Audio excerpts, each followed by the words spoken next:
Hello my friends, let's pick some star fruits or balimbing at my backyard garden. You know star fruit, if you are eating star fruit, we call that balimbing here in the Philippines. Star fruit gives you a healthy dose of vitamin C, which help your body make germ fighting white blood cells for a strong immune system.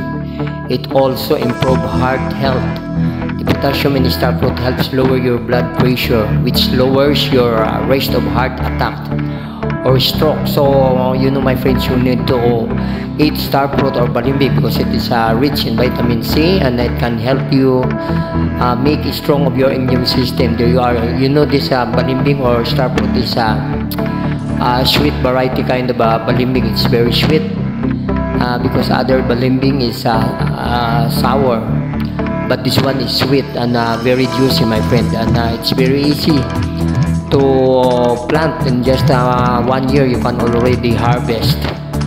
So there you are, my friends. Always remember that vitamin C is needed for our body, and it helps a lot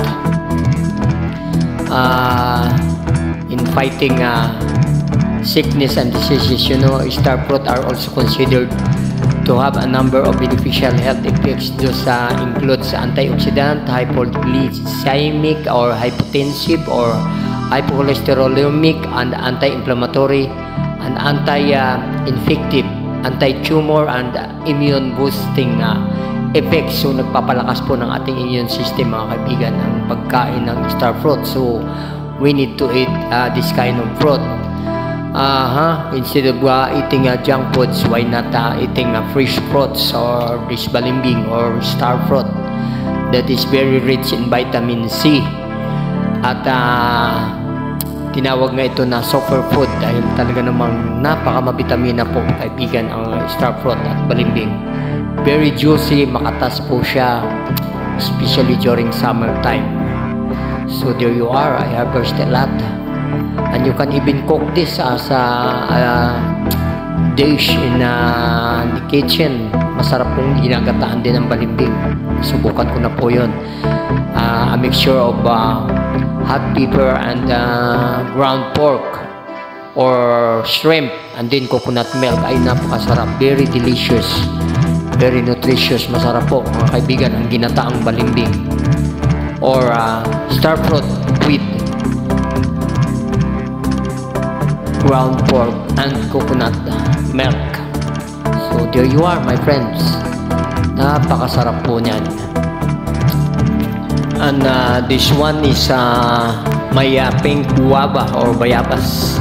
It's also another kind of fruits that is very rich in vitamin C. And very sweet din po itong pink guava, mga kaibigan. And you know, meron tong 8 na health benefits of eating guava fruits, and even the leaves. You can use the leaves. It's very useful. It may help lower blood sugar levels, and it may boost heart health. It may help relieve painful symptoms and menstruation, and may benefit your digestive system. May aid weight loss. May have an anti-cancer effect. May help boost your immunity. Eating guavas may be good for your skin. So, you want to have a fair skin, kumain po kayo ng maraming bayabas. At, you know, what happens if we eat guava daily?